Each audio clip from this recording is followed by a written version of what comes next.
Good morning. Morning, Matt. How you doing? I am excellent. How are you guys doing? I'm stoked for today's topic. Yeah, Dr. Martin Moore, welcome. Thank you for joining us today.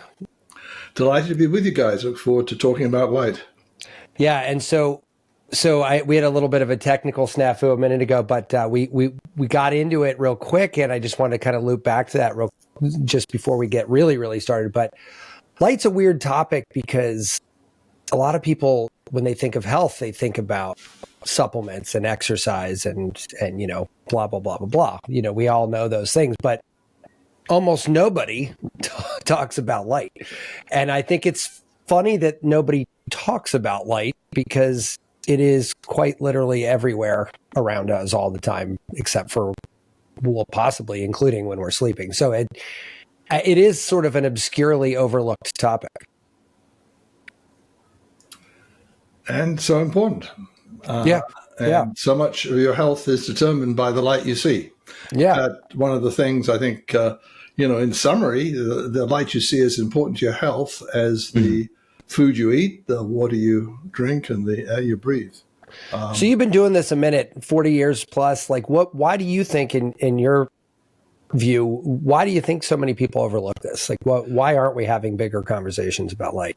Because light is so much taken for granted. It's a flick of a switch. It's just there. And you really cannot tell by looking at light what you're getting, what the health impact is. And that's a very big issue. So basically, what people don't realize is that the light that comes into your eyes when you're looking at a light bulb, for example, something that's white or yellowish in color, is actually not white or yellow light. There's no such thing. That's an optical illusion in your brain. And in fact, what's coming in is a whole set of the rainbow colors of the spectrum that are being picked up. And each of those colors of the rainbow in light are actually have different effects on your health. So, the violet light kills bacteria and viruses. It's a good disinfectant. The royal blue components can actually reverse jaundice in babies.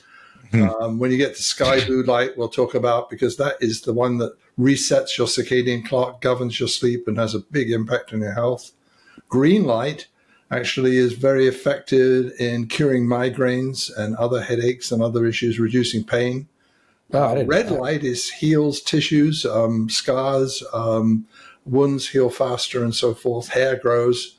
So all those colors are all inside white light. And just by looking at a light bulb or looking at a light source, most people are clueless as to what it is. It just is light. So it's something that we can't see directly that is having such a big effect on our health. So the light bulbs that are hugely rich in blue, which are, we'll get into, very disruptive to your health in the evening hours.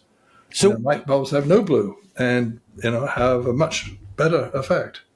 So what got you into light? It's a reasonably obscure topic for people to get into. I love that you're so far into it, but were you always interested in light, or did we kind of follow a path to get here? Well, I started off, I trained as a doctor in England, came over to Canada to do what was going to be a surgical residency, train as a surgeon. Oh. And I found myself working 36-hour-long shifts, 12 hours off, back in for 36, the way that young doctors are scheduled, horrific schedules you put on. And walking around like a zombie, I was just a mess. I was nodding off in the operating room and having the surgeon yell at me. I was writing prescriptions I couldn't make sense of, and everybody else was too. It wasn't just me. And what I since realized, the big impact was not just the hours, but also the blue-rich fluorescent lights that we lived under in those days. Nowadays, it's blue-rich LEDs, of course. Sure. But it is. And that's the disruptive thing. And I took a detour from that. I said, okay, after a year of that, I said, gosh, this is really something pretty profound that it's doing to me and my health and everything else. I want to, research it. So I joined the PhD program at Harvard Medical School to actually research what's called circadian rhythms. Those are the cycles in the body that vary with the time of day. that we since learned are controlled by clocks. We didn't know about it at the time. But those circadian rhythms, the circadian clocks, like cortisol that peaks at dawn and melatonin that peaks at 2 a.m. and body temperature that goes up in the day and low at night, all those are intrinsic part of our health. And they are, in fact, strongly controlled, strongly synchronized by the light in the environment. So the light is impacting the body's timing mechanism. And, the body is intrinsically time machine. So when you screw it up with light, you have really profound effects. So can I ask you now, how much of this is impacted by clearly seeing it through the eyes? How much is it absorbing through the skin? Because we know, too much UV light, we're going to get skin cancer. But like, is there an amount that we should be exposed to during a day? Because I have dermatologist friends that are like, oh, you shouldn't be tanning at all. And then other people are saying, well, we need D production this way. And how much, is there an ideal time? Should we be following a natural flow, I guess? Absolutely. Let's sort all that out. I mean, first of all, the effects through the skin, there are effects through the skin. And certainly the ultraviolet part of the spectrum converts cholesterol into vitamin D in the skin. And if you're out there with bare skin, i.e. in a swimsuit, you get a pretty good dose of vitamin D. But most of us are fully clothed most of the time. Of course, most of us are not outside most of the time. That's another problem. We've converted from a life where we used to live, virtually everyone lived outside all day, slept in the dark at night inside. That was our lives. Nowadays, we're thanks to electric light and technology and everything else, we spend our time indoors and so forth. So the light that falls on the skin and that effect is also has a side effect, and that, of course, is the skin cancers. So people get exposed to a lot of sun on their skin, get more cancers.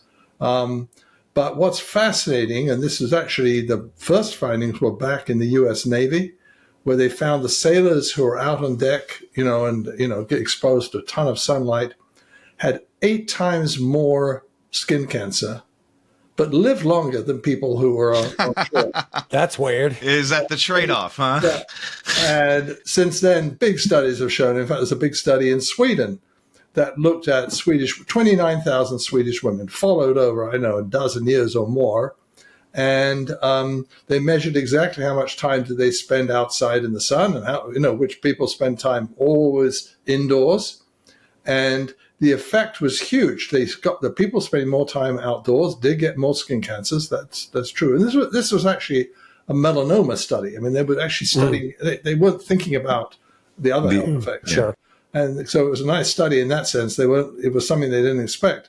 But they found the women who lived outside, spent much more time outside, lived years longer. In fact, the effect was as big as smoking or not smoking.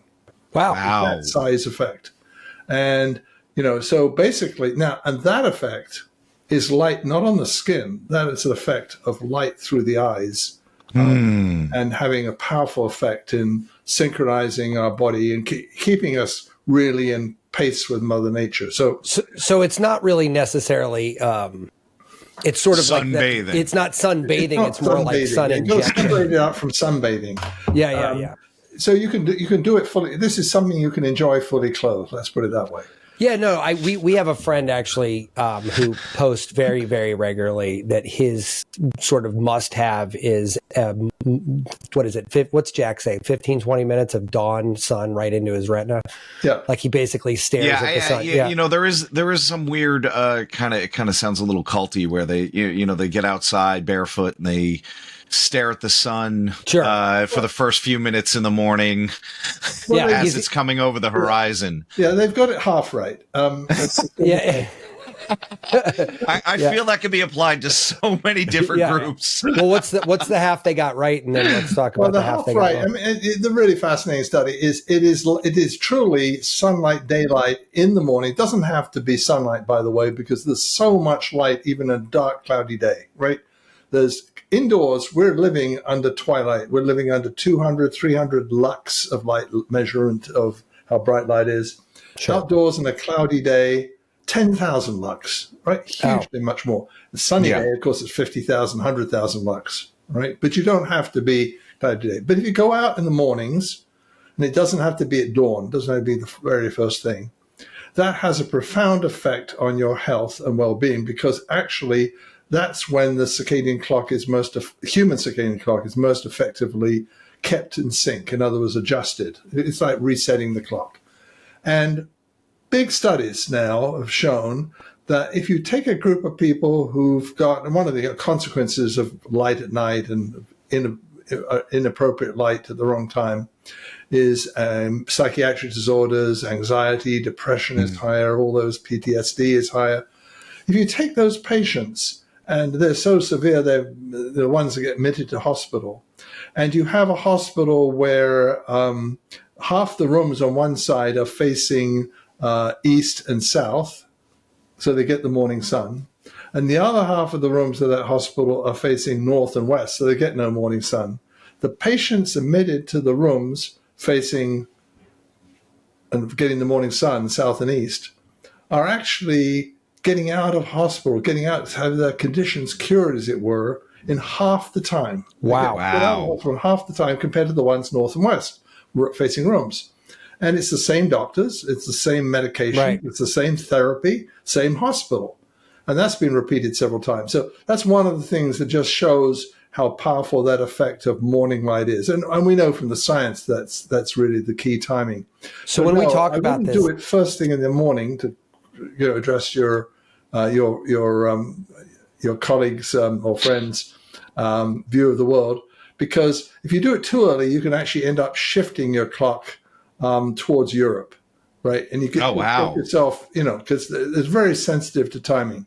You want to do it, first part of the morning, but you can have breakfast first or have breakfast outside, even better, if you can. So is this timed around like an event horizon around your waking up, or is it time of day dependent, or a little bit of both? It's time of day. It's related, of course. I mean, in the summer, and this is when you get, so in the winter, sure, you can get up and sunrise, but because, that might be 8 o'clock in the morning or something. Sure. Yeah. But if it's 5 o'clock in the morning because it's summer, that's when you can really sort of send the message the wrong way. We're very sensitive. Light falling on our eyes shifts us time-wise westward if it falls in the evening and eastward if it falls in the morning. Middle of the day, it has no much effect. So you want to get in the first part of the morning before the sun's too high. That reduces the skin cancer risks and everything else, because it's the midday sun that causes the most problem with, the high in the sky sun that causes the most cancers. So basically, that's the basic principle, that morning light is, so getting out every day, and getting out for half an hour or an hour is the sort of dose you really should try to get if you can. And that cures a whole host of things. People sleep better, their health is better, their lifespan is longer, there's less diabetes, less cardiovascular disease, less cancer in those people who do that. What's wild is about a year ago, I just started taking phone calls outside, like I'd say, all right, I'm going to take 1 or 2 phone calls a day instead of the 9 I take from this chair sitting here, on a Zoom camera. And I started realizing that the ones that worked easiest for my schedule were the ones in the morning, the 8 o'clock, 9 o'clock calls, right? So first 1 or 2 in the morning, because they're usually like team related. I didn't have to be on camera. And if there's 5 days in a work week, because the weekend I'm always out of the house anyway, really. But if there's 5 work days in a work week and I can get out, let's say 3 of them, I can almost guarantee you that those are the 3 best days that I sleep, the 3 best days that I feel mood wise. And funny, having no information about what you just said, those calls generally range between 30 and 45 minutes. So that time that I'm walking around the neighborhood, which the genesis of that was really more steps related, right? Like get me to move around, get X number of steps in a day. It's really that morning diffused sort of softer light where, like you said, not midday sun for sure, where I'm walking around in circles for 45 minutes, and I feel great. Yeah. Great thing. And of course, exercise is also good. Steps are good. All that stuff is good. Sure. And you're kind of combining them all at once right there. Yeah. Regularity is good too. And if you got a dog, take the dog out. Everybody benefits. Sure. Can I ask now? we're doing this without sunglasses on. Do sunglasses change the effect of all of this? Can we still get the benefits if we wear sunglasses during this time? Well, you cut down by at least half the amount of light entering your eyes. Okay. So if you're trying to get the benefit, and it's more in the morning, the sun's not quite so bright and intense and everything else. So most of the So you're time, not worried about squinting. I walk in the every morning, but I do it without sunglasses. Okay. Yeah. Got it. So we really do. We're looking at retina like stuff. Yeah, Like we want it to come through your eyes. And is this because it affects the pineal gland? Is this more just visual cortex or something? No, I just okay. Let's go through the pathway, right? Yeah, It's all please. well defined, and this is all worked out in the last 20 years. We really understood it when I led the team at Harvard that discovered the circadian clock in the brain, the human brain, and that was back in the 1980s. And no one believed there was one, but we found it and showed how it worked and so forth. And we also showed it was synchronized by light coming in through the eyes. So that was the basic knowledge. But we had no clue at that time that it was one key part of the spectrum that was important. We had no clue. And what we learned about in the last 20 years is it's actually blue light, and it's actually like a sky blue color of light, a part of the spectrum that's sky blue, that's doing the trick. And the reason is in the back of our eyes, in our retina, are receptors, blue detector receptors, with a specific photopigment, it's called melanopsin, which is highly sensitive to sky blue light. That's about 480 nanometers on the wavelength scale. This sort of visible light goes from about 380 to 780 from the violets to the deep reds. But this is in the blues, the sky blues, about 480. That receptor, in turn, links to a pathway directly into this clock in the brain. The clock's called the suprachiasmatic nucleus, the master clock, and but SCN for short. And that, in turn, is directly wired through some pathways into the pineal gland. Okay. The pineal gland is what produces melatonin. Now, melatonin, just to clear something up, it's often talked about as the sleep hormone. It's actually not the sleep hormone. It is a hormone that signals that it's dark outside to the body. It's basically saying, hey, it's dark, and now get into the mode of restoration, recovery, repair. Melatonin suppresses any cancer cells that may be floating around. It really cleans up things and repairs your health. That's easily confused, I would say. That's fascinating right there. Yeah. And yes, it happens with sleep, because coincidentally, we also happen to sleep during that time too. Sure. Yeah. But it's not the sleep hormone, right? It is the darkness hormone, right? So that's the signal. And that perfuses throughout the body to all the cells of the body. So now we've got a signal in the eyes, goes through to a clock, goes to the pineal, and we send this chemical signal throughout the whole body that says it's night mode. And now we get into restoration, repair, recovery, everything else, wind down. Now, if us bright, intelligent human beings have invented electric lights, and we've invented blue-rich LEDs these days. Mm-hmm. And that blue light, when used in the evening, and you can't avoid it half the time because that's what almost everything everywhere or shelves of these blue pump LEDs. That is actually sending a powerful signal through activating this blue receptor in the brain, and activating the clock, suppressing the pineal, sending the message to the body, no, it's not nighttime. It's actually daytime. And no, it's not time to recover. And then to add worse to this, an unbelievable number of people, it's about 40% of younger people, over 50% of elderly people sleep with some lights on in the bedroom at night. Yeah. Right. And so we're getting this light even though the eyelids are closed, light is still coming in.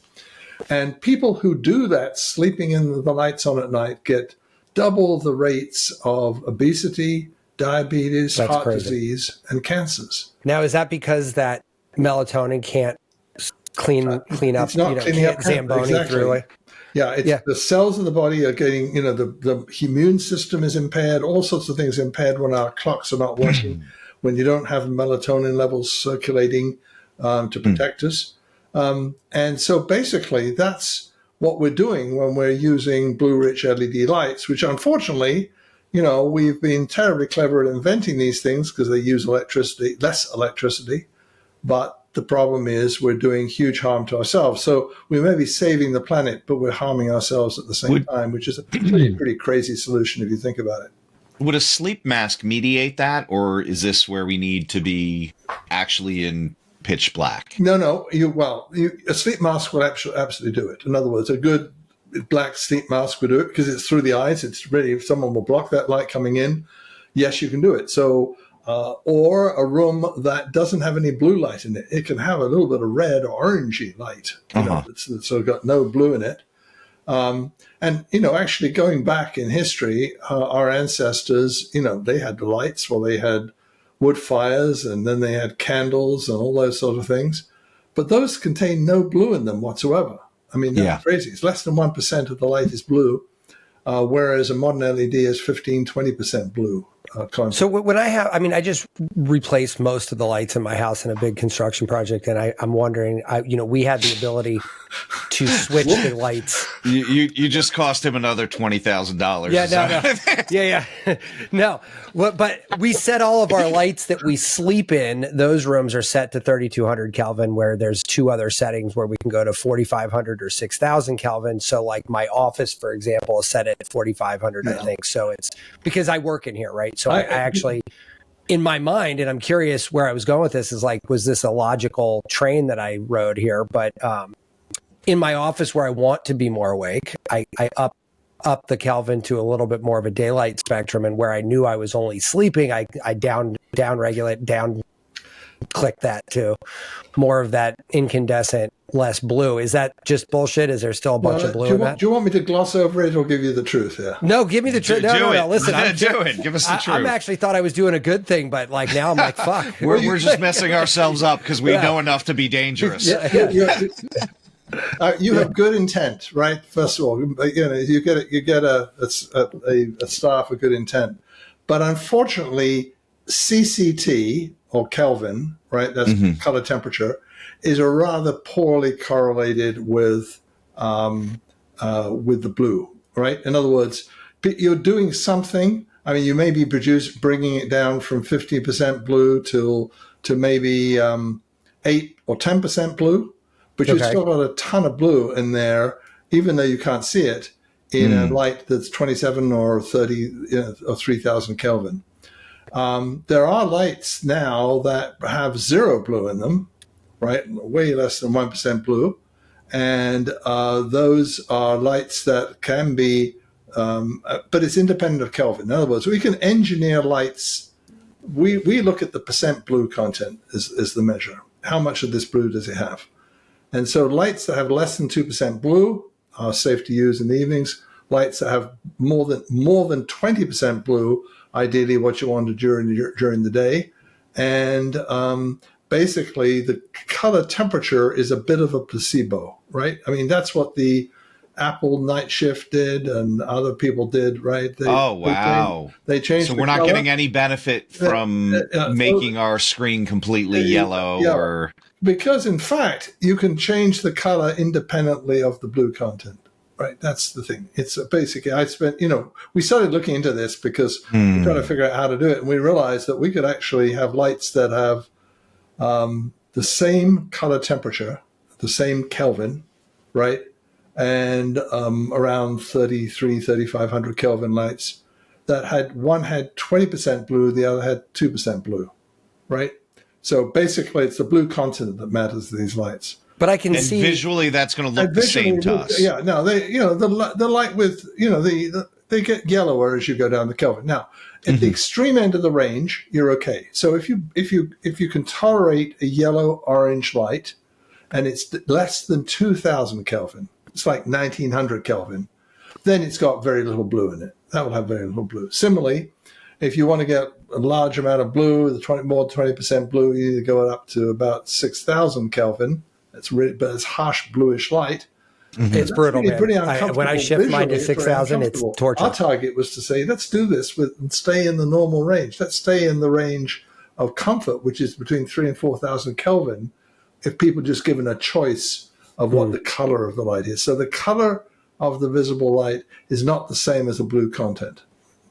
That makes sense. That's actually really fascinating because I know years ago, and I think Apple has spun this into their operating system now. There was an extension you can put in that actually would yellow eyes your screen as the day went on. Yeah, the night mode. Yeah, and it was it was real subtle, and I think enough people bought into it that Apple just folded it into their operating system. But it used to be an add-on thing, and I remember, and I didn't have quite that hellish schedule that you had, man, the 36 hours straight. But I mean, that's amazing. In college, especially, we'd be pulling 18-hour days, and sometimes it's 2 a.m. and all of a sudden I look up, I'm like, man, my monitor looks like yellow, crazy, like completely yellow, right?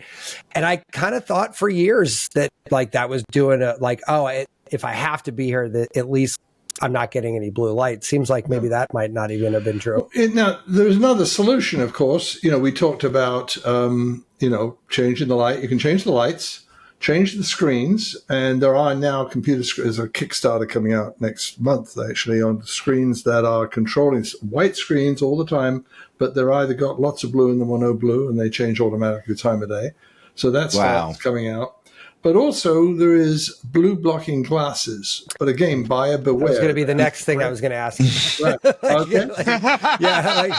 I'm like. And by the way, so Tom, I think, show me your glasses. Yeah, these are not dark enough. These are just a little bit of yellow. Yeah. The whole issue is there are a ton of blue blocking glasses out there, but it matters what blue you're blocking, right? Yeah.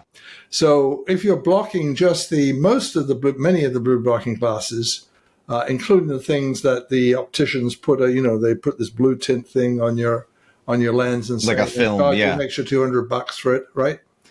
That does absolutely nothing because it's blocking just the violet blues. It's not blocking the sky blue at all, right? And that's the most detrimental to circadian rhythms. So the sky blue is what you need to block. Anything that's going to block sky blue is going to look or yellow or like orangey. So like these guys. Typically, closer to that. That's right. That's more Doc, to be fair, I bought these for $2. They were not an investment. They were like, oh, let's see what those look like. But essentially, you just have to watch. So some blue blocking glasses are actually very effective. And we know that a lot of research showing if you have blue blocking glasses that are blocking this blue, the right blue, and they're yellow-orange typically in color, and you also get exposed to light in the morning. So that could be going out and walking or having a light box, like they use for seasonal affective disorders. Those light box or bright light in the morning, blue rich light in the morning. That, radically improves your sleep, your mental health, and your performance. In fact, there's just a study done by Harvard Medical School's McLean Hospital where they looked at teenagers and they gave them blue blocking glasses in the evening and light boxes in the morning, and their math scores went up in school. Just because, and they did all sorts of fancy tests. They showed the MRIs to show brain connectivity and all sorts of stuff. But I think that the take-home lesson that impressed the parents was the math scores going up. Yeah. Doc, you mentioned SAD. Matt had sent me, Matt and I will text each other 15, 20 different studies a week. And Matt sent me something that was very curious where they were making an argument against that, like SAD doesn't actually exist.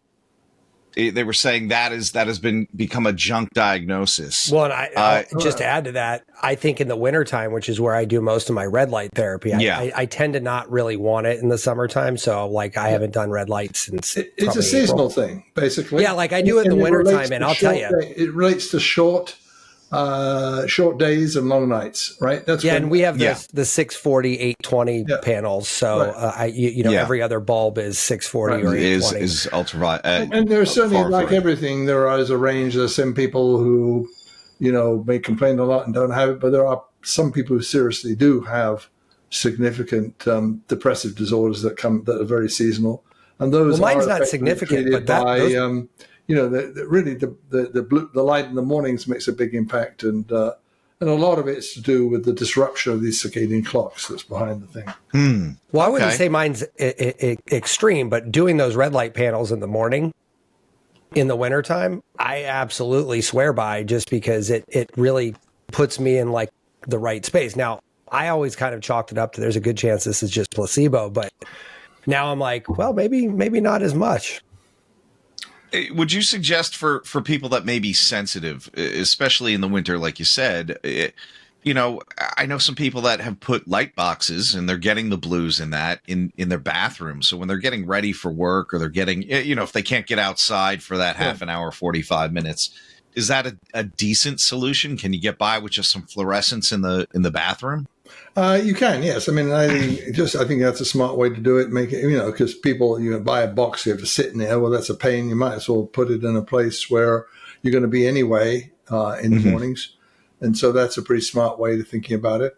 But as long as you're getting blue rich light, that makes the impact there. And it's one of the disorders. And we know that people who are indoors all day, not getting out, who have lights, using lights inappropriately at nighttime or even when asleep, they have way more, 30% more psychiatric, disorders. And so it's that's really not an inconsequential number. It's a big health effect, this thing. That's So, really significant. Yeah, that's a and are big we number. talking more the anxiety, depression? Are we talking more severe schizophrenia, those kind of things well, as I would well? particularly talk about the anxiety, depression, PTSD type of things. The schizophrenia is a different pathology altogether. I'm not saying it's not helped by it, but it's That's not an underlying cause. Yeah, got it. But if you look at big studies and they've done studies with 88,000 people now, and looking at who's getting it and who's getting anxiety and depression and all the rest of it, it's very much related to this,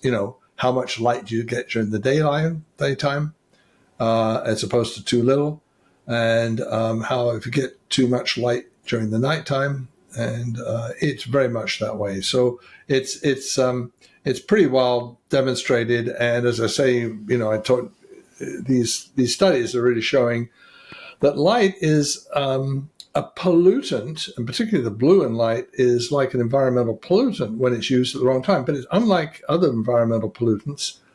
It's only bad for you during the nighttime hours. It's actually good for you during the daytime. Right. So it's different. The second thing is it's so much easier to deal with. If you think of all these environmental pollutants, we worry about the PFAS forever chemicals, the microplastics, and God knows what else, right? Sure. They're horrendously difficult to clean up. Right, and get rid of. Oh, man. Even lead and lead pipes. But this is simple. Just change the darn light bulb. I mean, that's the simple way. So, really easy. I want to ask you something that may be a slightly out of your expertise.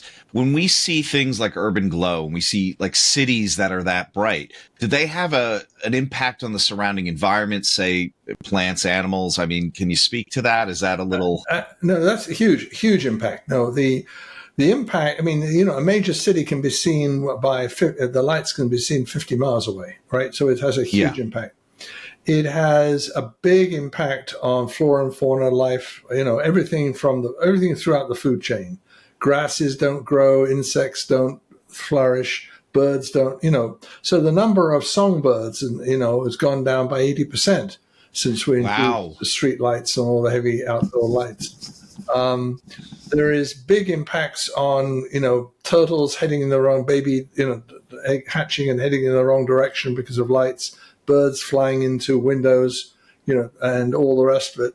So there's a huge impact, and we're tending to get very lazy with these LED lights because people think, wow, the more brighter light I can put out there, the better, and it really lights up and everything looks pretty. But you're doing a huge impact to nature. And it's it's one of people talk about, well, why is wildlife declining and why are birds declining and all the rest of it. Big impact is the light we're using, and we're just being lazy about light. If you do have light outside, you obviously need it for safety reasons, but it should be directed downwards. It should be limited to what you actually need to see, and it shouldn't, rather than blasting up into the sky. And it certainly in cities blasts into people's windows. Yeah. Now, I had a personal experience just recently. My wife and I sold our house and moved into a condo, but the condo wasn't ready, so we had to move into an apartment temporarily in another town nearby.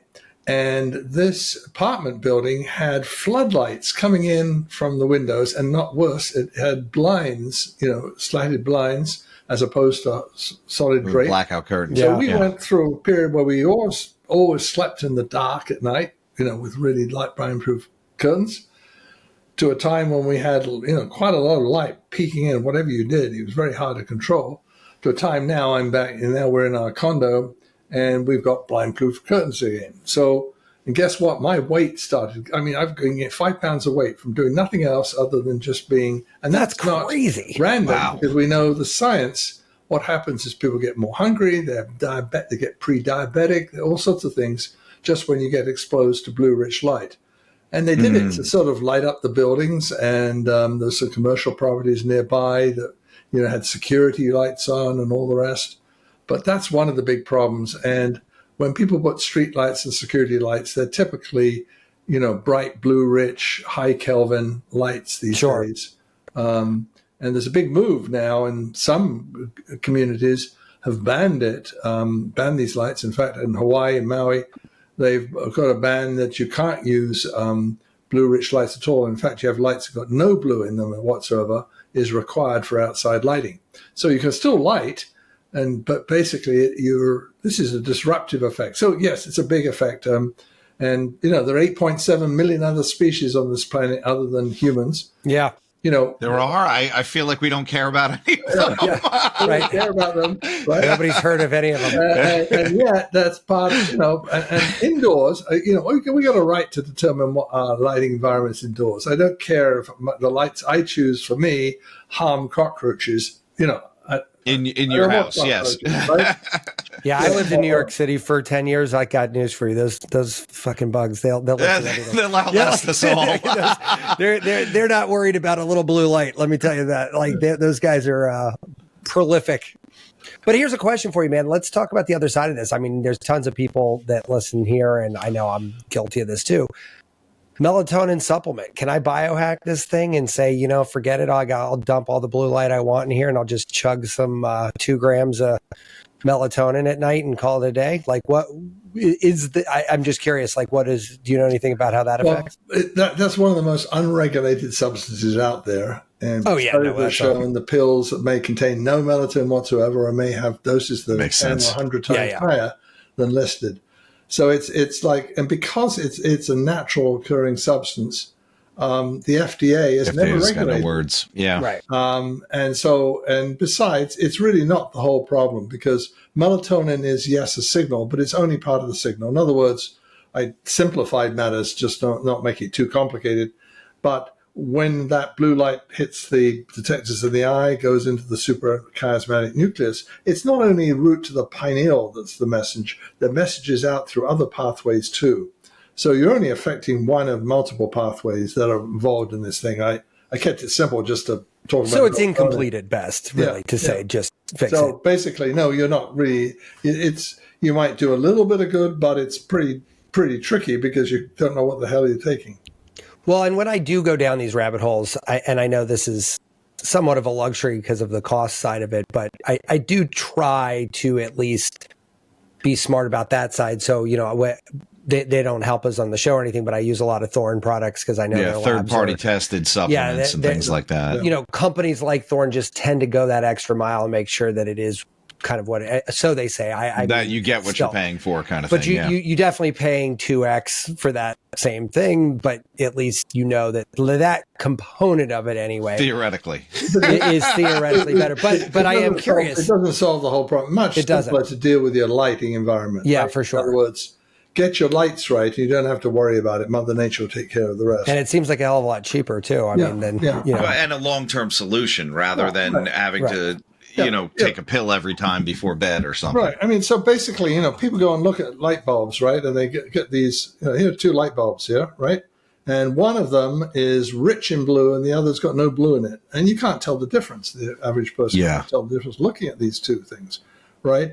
But the issue is that this one that contains lots of blue is cheaper than the other, but it's going to cause you more obesity, diabetes, heart disease, everything else. Think about how much you're going to pay for Ozempic to fix the problem you're causing by this. Right?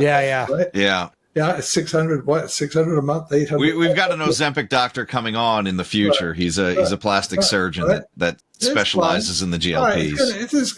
This bulb might cost you $30, but it lasts for years. Number one, Yeah, it's and you don't have any of the Ozempic bill you're going to have, right? I mean, hey, what's it? Well, let's talk about that for a quick second.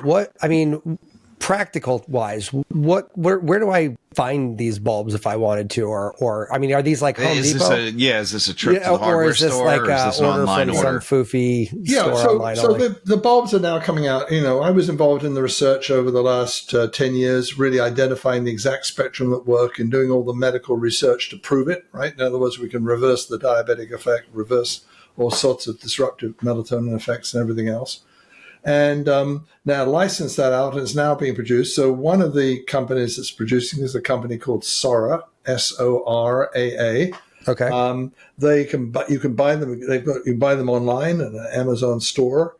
They also have lights that are fixtures that can be used in offices or linear light fixtures. And those lights are now you can buy them and they're available. They're getting more and more automated. So the light bulb that automatically changes, from one condition, in other words, it emit blue light during the day and no blue light at night. That'll be available by January. The automatic light bulbs that do that's coming out. I mean, that's awesome. And this will kind of follow natural sunrise, sunset patterns. It's set to your local latitude and longitude. In other words, that's great. It's sunset. So not just changes time of day, but season. Gradually does a dawn dusk transition from one mode to the other, all sitting inside a light bulb. Right, so that's the technology that's sort of available. You can buy static bulbs today that are zero blue. This had to be a zero blue bulb that you put in your bedroom or wherever else. Or you can buy, yellow orange bulbs that will do the same thing, except you've got to say, are you willing to be in, if you're comfortable living in a yellow orangey environment. But this is a pretty normal light bulb environment. This would be like if you want to do something useful and have good vision, So basically the solutions are there. And as I say, the incremental cost, people, worry about it, and the price will come down as it gets as the more. technology gets better. Is people being aware of it. Biggest problem now is the science, by the way, is all done. The science is really like the hard part solid. is done, right? The science is proven. I led a panel recently of 250 scientists from around the world. The leading scientists researching came out with strong conclusions that we had to avoid blue light at night, that we needed to have warning signs on LED light bulbs that say may be harmful if used at night, and so forth. Wow. And, so they're going full tilt here. There's consistency in the scientists. So the scientists all agree.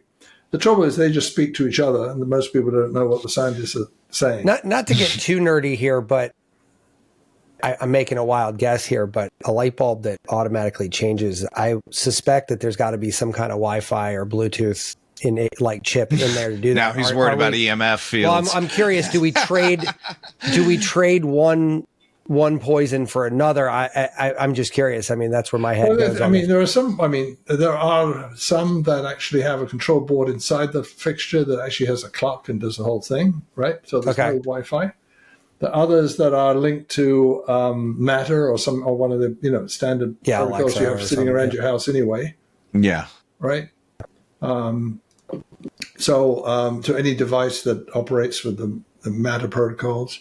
There are others that are DALI, DALI TT8, just different protocols. So you got a couple options. Yeah. Hey, Doc, was this a problem before the invent of fluorescence? Incandescent lights, clearly they cost more. You're going to replace the bulbs more often, but that seems like a much softer, less blue light. Was it still a problem then? Well, much less of a problem. Okay. Right? In other words, the big jump in cancer cases, breast cancer, went up fourfold after the introduction of fluorescent lights. Wow, that's a huge stat.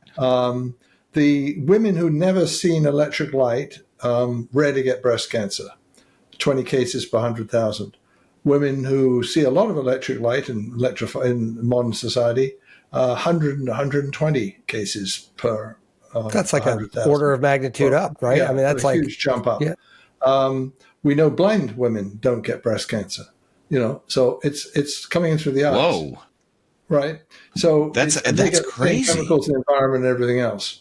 So so those are the issues. So basically, So the short answer is that Edison's basic electric light bulb, incandescent, about 4% blue. As I say, firelight is less than 1%, but 4%, that's not so bad. But when we get to fluorescence and we get to LEDs, we're talking 10 to 25% blue, depending on the color temperature, basically. And those, it's That's funny when you look at that on paper, that those percentages don't seem significant because they're so small. But it's amazing how much difference that little tiny bit. We're really makes. sensitive to it. Really sensitive to the amount. Yeah, and I guess I never really knew that. And specifically, would you say that sky blue is like in that low 400s, mid 400 nanometer range? About 480. The range is actually where it's about 440 up to about 495. So it's the lighter blue end of the range. With Essentially the midpoint 400s. is the sky blue color. That, by the way, is the one color that penetrates the ocean depths. All the other colors in the rainbow are absorbed by sea water. Get absorbed, yeah. So when life began, all it saw deep in the oceans was the sky blue color. That's when the mechanism developed. Wow. And isn't that the same or similar reason why glaciers are that same color too? I've been on a couple of glaciers and I didn't realize that why they were blue, and it's reflected like. If you go down into the ocean, it's just blue down there. Yeah, that's the only color down there. Wow, this is God, I took a vertebrate morphology class and we were talking about lampreys and that pineal gland being at the surface as some kind of a primitive eye, and then as we evolved more, that became deeper into the brainstem, and it's fascinating that to think and put that together that all they were getting at those depths were probably that blue spectrum. And guess what? All right, even single cell organisms. Since you've done since you're an expert in that area, it's vertebrate morphology. We were talking about single cell stuff. I have no idea there. I'll take you further, right? So there are single cell organisms like Gonielix, which is that red tide stuff, right? Yeah, algae that go down in the ocean depths. They have in that single cell a blue light detector, right? Same as we do. They have a circadian clock, and they produce melatonin in the cell. Wow. You don't need a pineal gland. So you don't even need the gland. Wow. It's a really ancient mechanism. Blue light detector, circadian clock, melatonin to signal the time inside the cell. All right. Now I'm going to get even weirder and ask you, is that a signal that may have come over, from that plant kingdom, because that's how they might photosynthesize, or am I going down completely? It's right from the early times. This is just a fundamental mechanism that that's why this was highly, highly sensitive to even small levels of blue. It is the signal. It's the signal that it's daytime, right? That's all. You could think, well, all the other colors in the spectrum they could be looking at, but in fact, that really the eye is really picking up this blue. Yeah, that is wild, man. I'm like, it's kind of a trip to listen to because, like I said, it just doesn't seem like it would have that profound. So let me just get into practical real quick. So you might not need to, obviously, best case scenario, every light bulb in your house gets replaced, right? That would be top. But some people got a lot of light bulbs that might be impractical. Would you say there would be a meaningful change in atmosphere if you replaced, the room you spent the most, maybe your family room and your bedroom or something Yeah, that's the logical place. I mean, I have the bedrooms that I have the zero blue lights in, right? Because I'm not spending time during the day. Sure. So I don't even think about it. Just you did a static blue light. Lights, right. The rooms that you spend in evening and daytime use, you might want a light that changes automatically. Rooms I do that love you really that only idea. use during the daytime, you can use blue-rich LEDs or, particularly, or whatever you're going to use there. So yes, different rooms, different uses. Yeah. Wow. So, cause I do listen, I'm a big fan of automation for multiple reasons. Part of it's I've run a technology company for a long time, and some of it's automation is what we do. But other one is I just want to make sure I don't forget, you know what I mean? It's one of those things where I'm if I had to manually turn a a light temperature down as the day goes on. Like, I'm never going to do that. Yeah. Or I'll do it inconsistently. Let's put it that way. Yeah. No, I know me. If I had that option, I'd just turn it down just so I never forgot or did anything. And then what's the point of having a changing bulb? Yeah, well, I mean, this is the lesson actually, unfortunately, learned. Hospitals are starting to try to do this. They put these fancy lights on that would change the content of blue and color, temperature, and everything else with time of day, and big planning sessions, lots of effort, lots of extra expense to put it all in. Then the people who design it and put it all in and decide it are not the people who use it. The busy nurse on the floor just sets it to one thing and leaves it there because they don't have time to fiddle. Absolutely, yeah. And you don't have time to remember. And I like to liken it to breathing, right? We have a regular pattern of breathing, which works perfectly well, except when we think about it, and then we really screw it up. So Doc, I know we're going to wrap up in a little, and we want to talk about your book. So can you introduce it? Can you give us some tidbits from that as well? Yeah, absolutely. Yeah, my book is called The Light Doctor.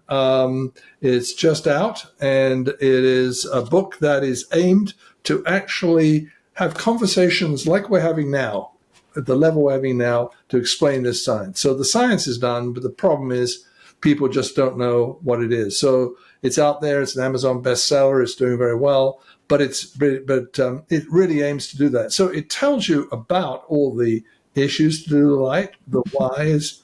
It tells you the inventions of the new lights that are available and how to use them. And it talks about everything from, what to do in spaces where you don't control the lights, in the public spaces, wherever else, how you can deal with it. It talks about the outdoor world. But it basically is, and why I wrote it is two reasons. One, for people to be informed. And number two, if you want to get the lights changed somewhere in a workplace or in your home, you've got to sort of educate people as to why they should do it. You've got to give them the whiffins. What's in it for me, right? Otherwise, you're not going to get any change happen. And so basically, this is a book you can give someone and say, hey, I need to change the lights. This is why. We really need to do something. And what we find is when people understand what the impact of light is, and particularly the negative impact of the modern blue-rich LEDs when they're used in the evening, then people will change their light bulbs and they will change the lights and they get benefit from it. And we've now put these lights in 65 Fortune 500 companies in their 24/7 operations. Huge effects in terms of improved sleep, reduced diabetes risk, reduced gastrointestinal disorders, better performance, fewer errors, in a lot of... Yeah, I think the performance would be the big motivator for a Fortune 500 company. The whiffing to the manager is, hey, you're getting fewer errors in this critical facility, right? That matters to me. Right. Yeah, well, yeah, you speak the language. And it makes so much sense in a hospital, too, especially when life and death is there. Or fewer sick days, right? That's absenteeism. Then because I'm paying overtime to replace the people who've gone out sick on me and everything else. So that's the argument you've got to make. So I talk about how you make the argument for lights. Yeah, that's and it's amazing. Funny because, no one cares until you say, here's how you save money. Or how you make more money. Or how you make more money. If I can squeeze a little bit more productivity out of somebody, they're going to do it. Yeah. That's funny. This has been, beyond illuminating. I've been sitting here with my mouth open the whole time. Yeah.